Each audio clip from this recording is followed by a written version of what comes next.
The Pilgrim's Progress, Part 1, Chapter 7. This recording is in the public domain. The Pilgrim's Progress, by John Bunyan, Part 1, Chapter 7. Now I saw in my dream that Christian went forth not alone, for there was one, whose name was Hopeful, being so made by looking upon Christian and Faithful in their words and behaviour in their sufferings at the fair, who joined himself unto him, and entering into a brotherly pledge, told him that he would be his companion. Thus one died to show faithfulness to the truth, and another rises out of his ashes to be a companion with Christian in his pilgrimage. This Hopeful also told Christian that there were many more of the men in the fair that would take their time and follow after. So I saw that quickly after they got out of the fair, they overtook one that was going before them, whose name was By Ends. So they said to him, What countryman, sir? And how far go you this way? He told them that he came from the town of Fair Speech, and he was going to the Celestial City, but told them not his name. From Fair Speech? Are there any that be good live there?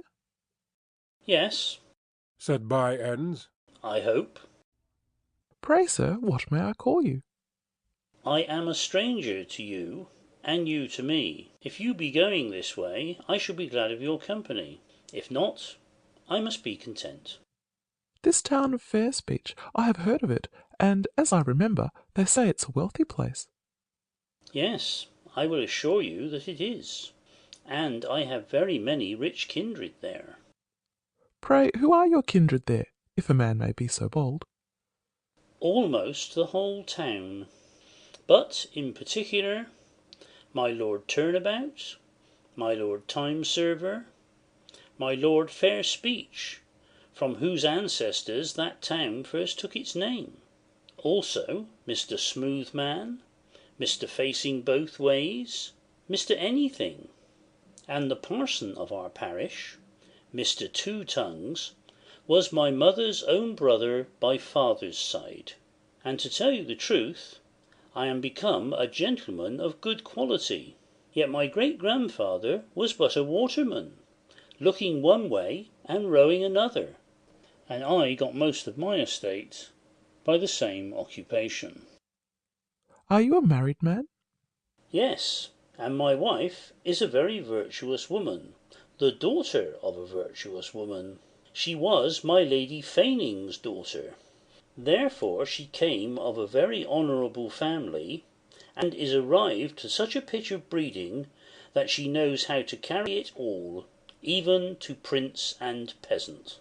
'Tis true we somewhat differ in religion from those of the stricter sort, yet but in two small points. First, we never strive against wind and tide. Secondly, we are always most zealous when religion is well dressed and goes in his silver slippers. We love much to walk with him in the street if the sun shines and the people praise him.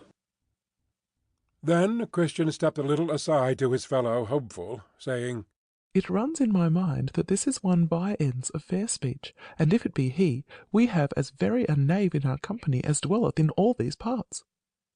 Then said Hopeful, Ask him. Methinks he should not be ashamed of his name. So Christian came up with him again, and said, Sir, you talk as if you knew something more than all the world doth, and if I take not my mark amiss, I deem I have half a guess of you. Is not your name Mr. By Ends of Fair Speech?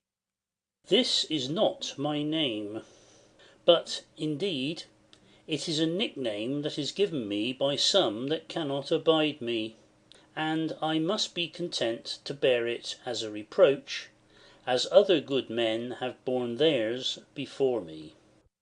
But did you never give an occasion to men to call you by this name? Never, never. The worst that ever I did to give them an occasion to give me this name was, that I had always the luck to jump in my judgment with the present way of the times, whatever it was, and my chance was to gain thereby. But if things are thus cast upon me, let me count them a blessing. But let not the malicious load me therefore with reproach. I thought indeed that you were the man that I heard of, and to tell you what I think, I fear this name belongs to you more properly than you are willing we should think it doth.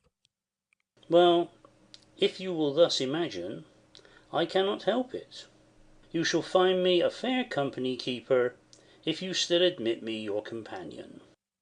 If you will go with us, you must go against wind and tide, the which I perceive is against your opinion. You must also own religion in his rags as well as when in his silver slippers, and stand by him too when bound in irons, as well as when he walketh the streets with applause. You must not impose or lord it over my faith. Leave it to my liberty, and let me go with you. Not a step further, unless you will do in what I declare as we do. Then said By Ends, I never desert my old principles, since they are harmless and profitable. If I may not go with you, I must do as I did before you overtook me, even go by myself, until some overtake me that will be glad of my company. Now I saw in my dream that Christian and Hopeful forsook him, and kept their distance before him. But one of them, looking back, saw 3 men following Mr. By Ends, and behold, as they came up with him, he made them a very low bow, and they also gave him a compliment. The men's names were Mr. Hold the World, Mr. Money-Love, and Mr. Save-All, men that Mr. By Ends had been formerly acquainted with, for in their boyhood they were schoolfellows, and taught by one Mr. Gripe-Man, a schoolmaster in Loughgane, which is a market-town in the county of Coveting, in the north.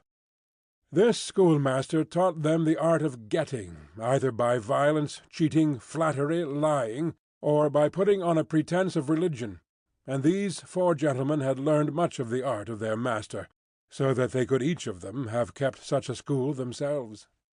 Well, when they had, as I said, thus saluted each other, Mr. Money-Love said to Mr. By Ends, Who are they upon the road before us? for Christian and Hopeful were yet within view. They are a couple of far countrymen that, after their mode, are going on pilgrimage. Alas, why did they not stay, that we might have had their good company? For they, and we, and you, sir, I hope, are all going on pilgrimage. We are so, indeed.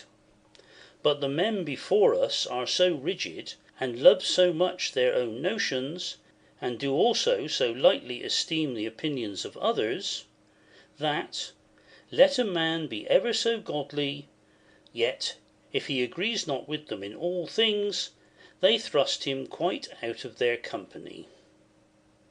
That is bad. But we read of some that are righteous overmuch, and such men's rigidness makes them judge and condemn all but themselves. But I pray, what and how many were the things wherein you differed? Why, they, after their headstrong manner, conclude that it is their duty to rush on their journey all weathers, and I am for waiting for wind and tide. They are for taking the risk of all for God at a clap. I am for taking all advantages to secure my life and property. They are for holding their notions, though all other men be against them. But I am for religion in what and so far as the times and my safety will bear it.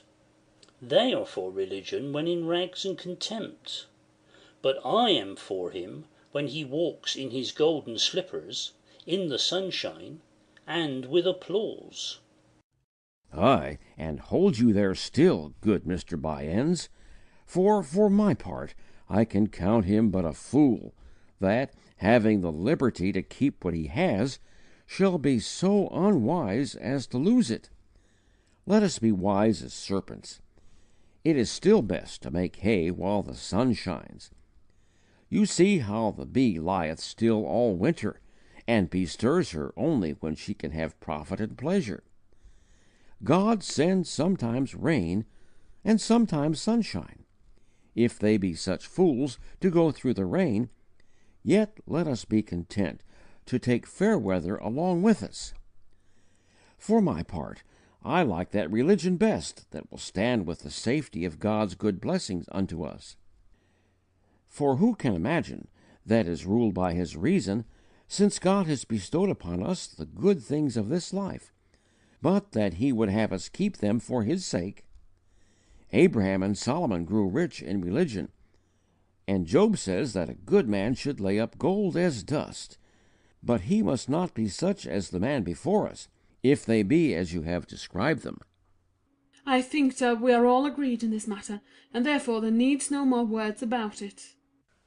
No, there needs no more words about this matter indeed, for he that believes neither Scripture nor reason, and you see we have both on our side, neither knows his own liberty nor seeks his own safety. And so these four men, Mr. Byends, Mr. Moneylove, Mr. Save-all, and old Mr. Hold-the-world, walked on together, while Christian and Hopeful were far in advance. Then Christian and Hopeful went on till they came to a delicate plain, called Ease, where they went with much content. But that plain was but narrow, so they were quickly got over it.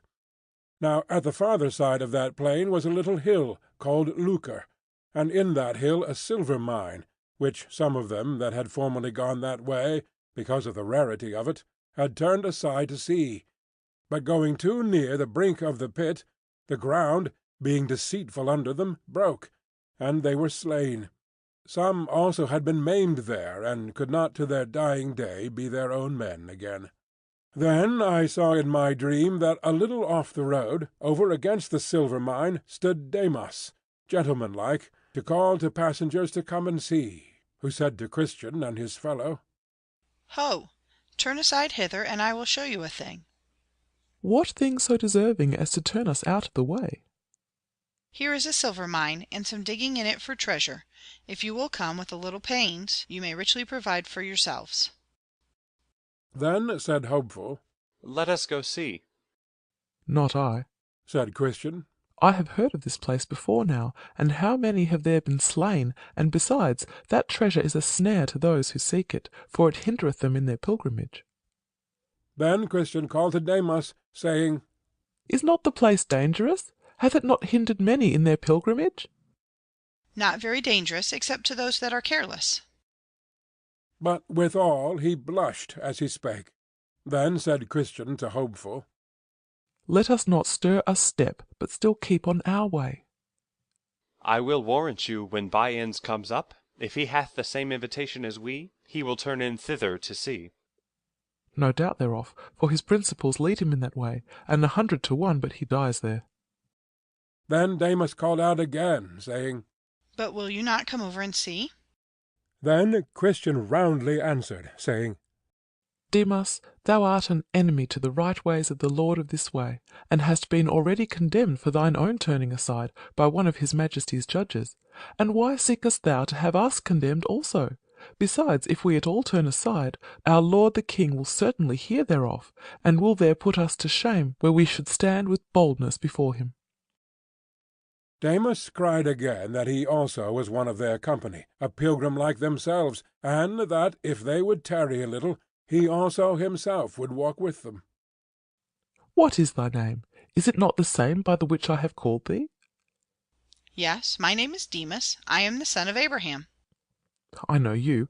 Gehazi was your great-grandfather, and Judas your father, and you have trod in their steps. It is but a devilish prank that thou usest.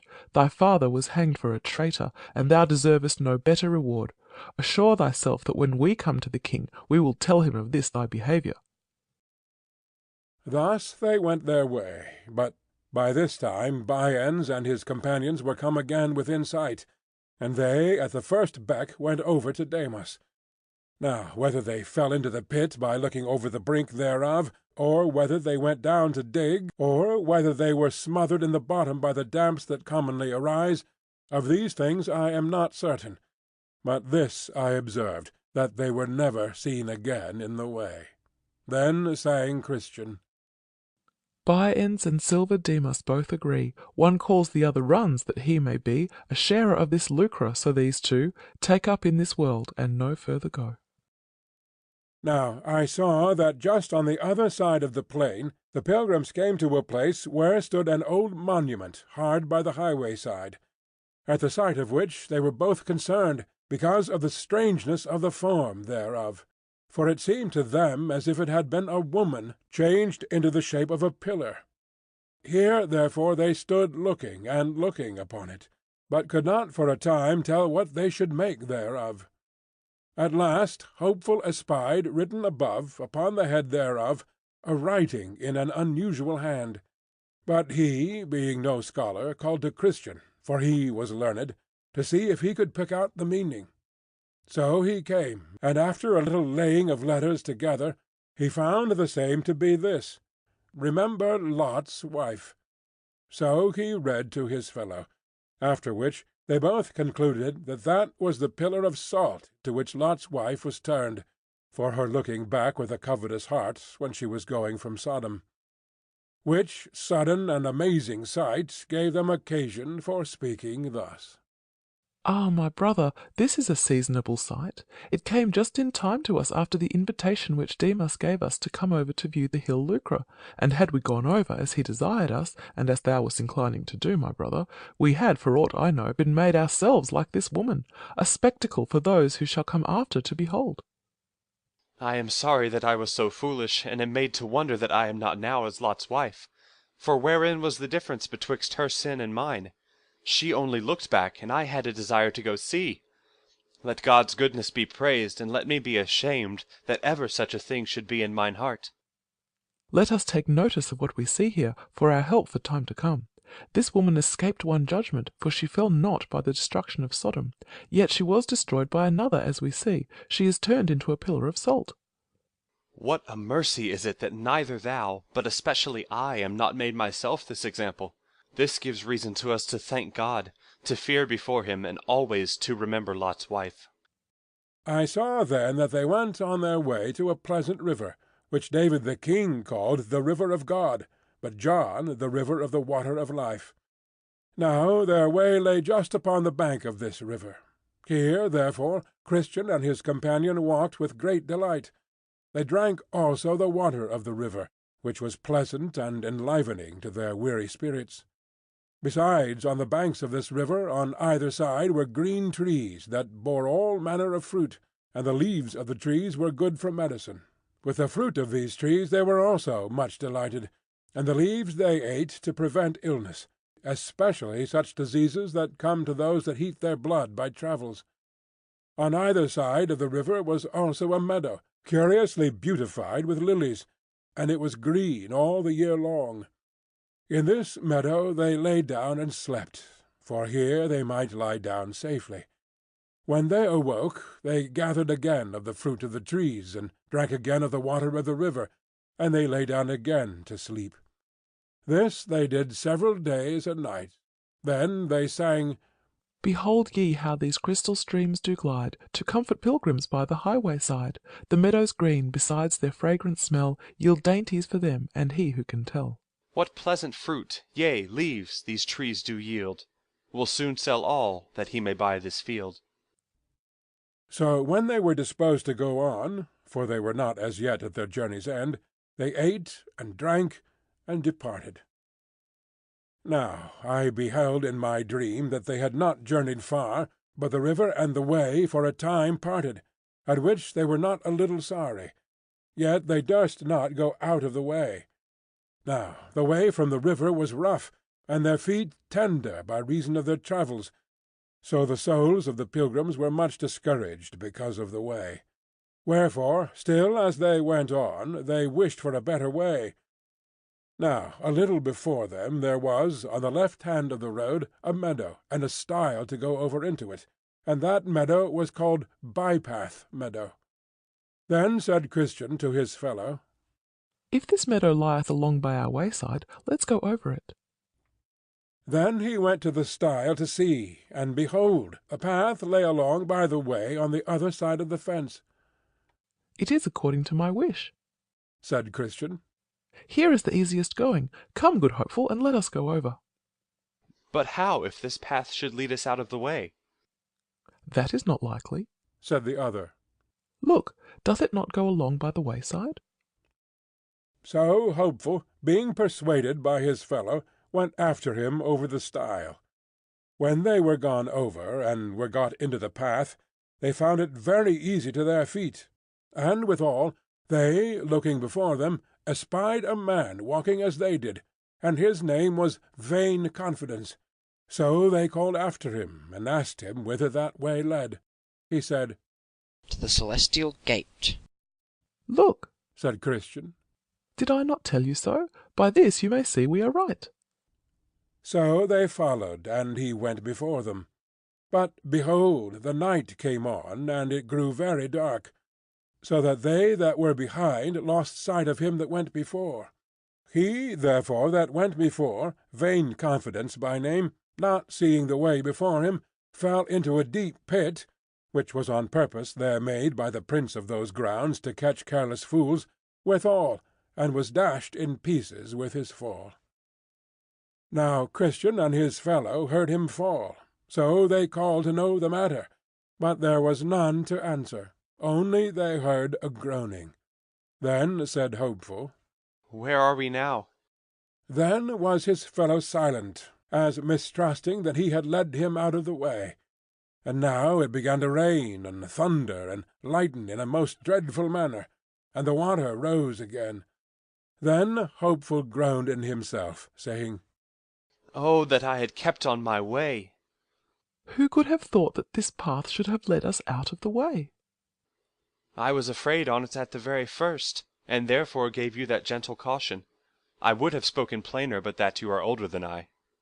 Good brother, be not offended. I am very sorry I have brought thee out of the way, and that I have put thee into such great danger. Pray, my brother, forgive me. I did not do it of any evil intent. Be comforted, my brother, for I forgive thee, and believe, too, that this shall be for our good. I am glad I have with me a merciful brother, but we must not stand still. Let us try to go back again. But, good brother, let me go before. No, if you please, let me go first, that if there be any danger I may be first therein, because by my means we are both gone out of the way.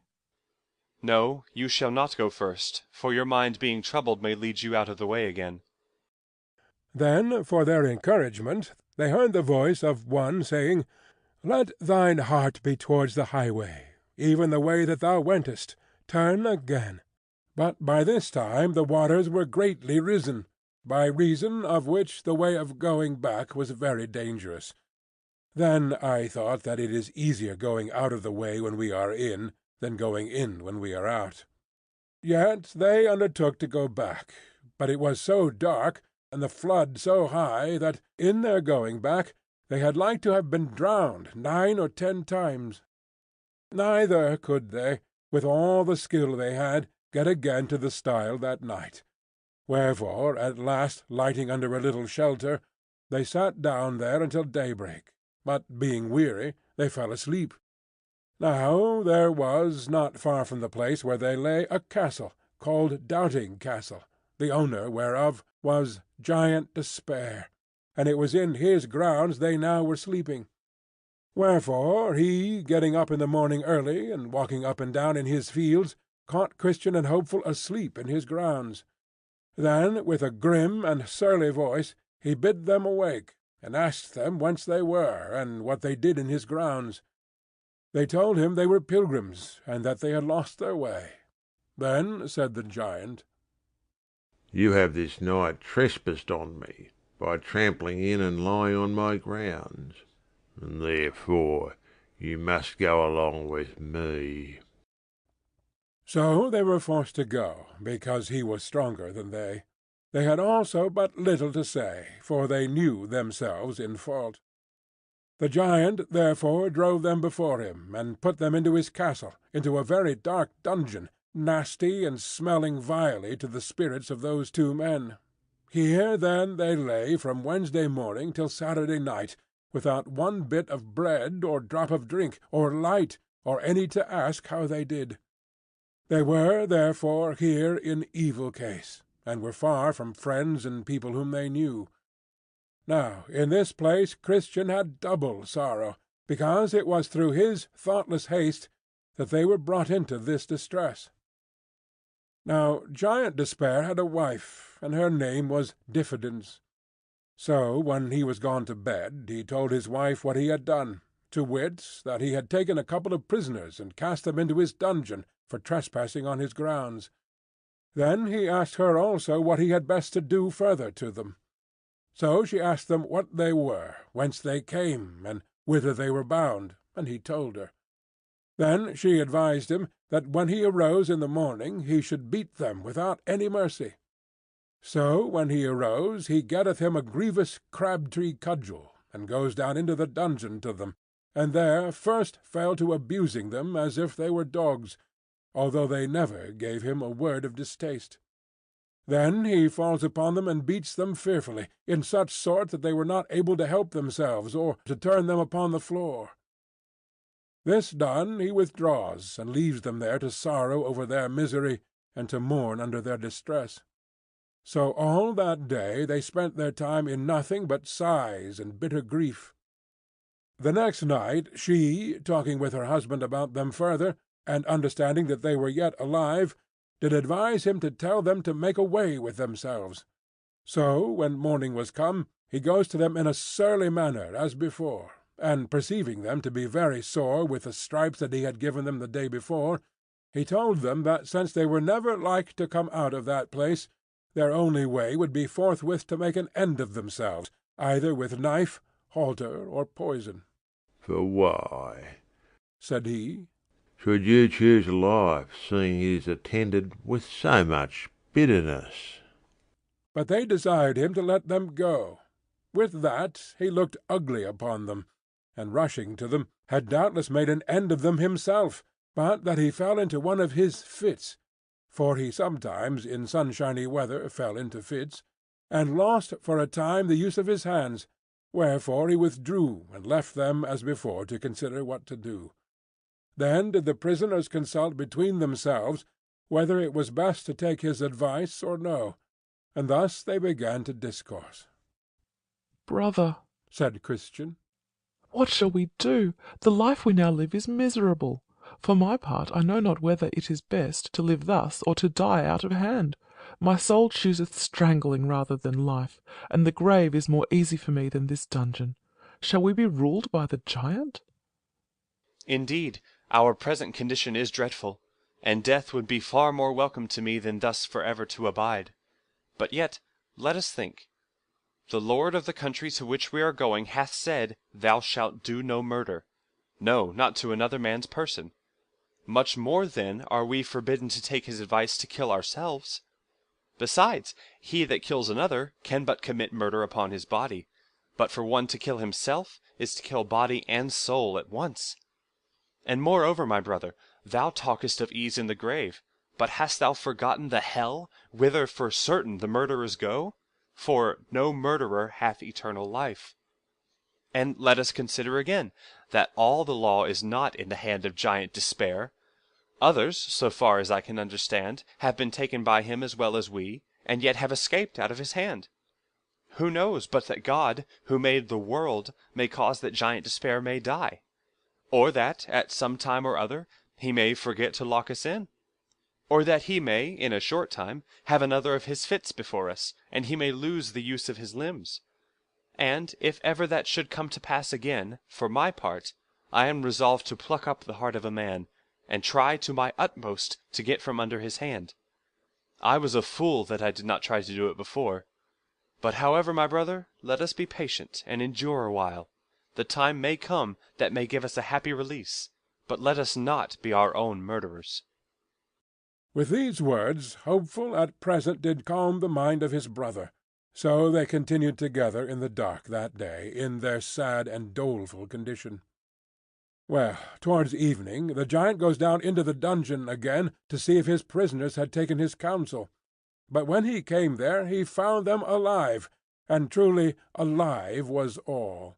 For now, what for want of bread and water, and by reason of the wounds they received when he beat them, they could do little but breathe. But, I say, he found them alive. At which he fell into a grievous rage, and told them that, seeing they had disobeyed his counsel, it should be worse with them than if they had never been born. At this they trembled greatly, and I think that Christian fell into a swoon. But coming a little to himself again, they renewed their discourse about the giant's advice, and whether yet they had best to take it or no. Now Christian again seemed for doing it, but Hopeful made his second reply as followeth. My brother, said he, rememberest thou not how valiant thou hast been heretofore?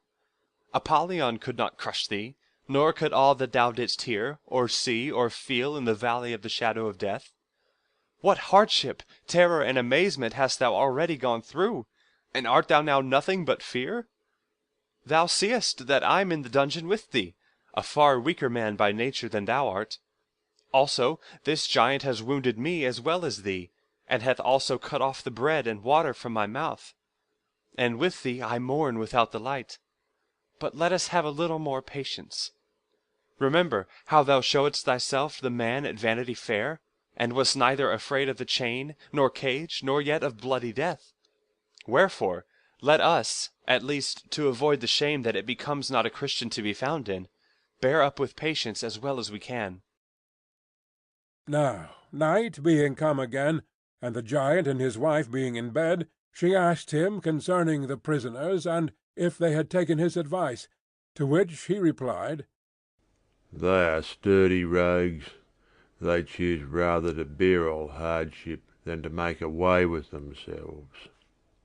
Then said she, Take them under the castle yard tomorrow, and show them the bones and skulls of those that thou hast already killed, and make them believe, ere a week comes to an end, thou wilt tear them also in pieces, as thou hast done their fellows before them. So when the morning was come, the giant goes to them again, and takes them into the castle yard, and shows them as his wife had bidden them. These, said he, were pilgrims, as you are, once, and they trespass in my grounds, as you have done. And when I thought fit, I tore 'em in pieces, and so within 10 days I will do you. Go, get down to your den again. And with that he beat them all the way thither. They lay therefore all day on Saturday in a lamentable case as before. Now when night was come, and when Mrs. Diffidence and her husband the giant were got to bed, they began to renew their talking of their prisoners, and withal the old giant wondered that he could neither by his blows nor counsel bring them to an end.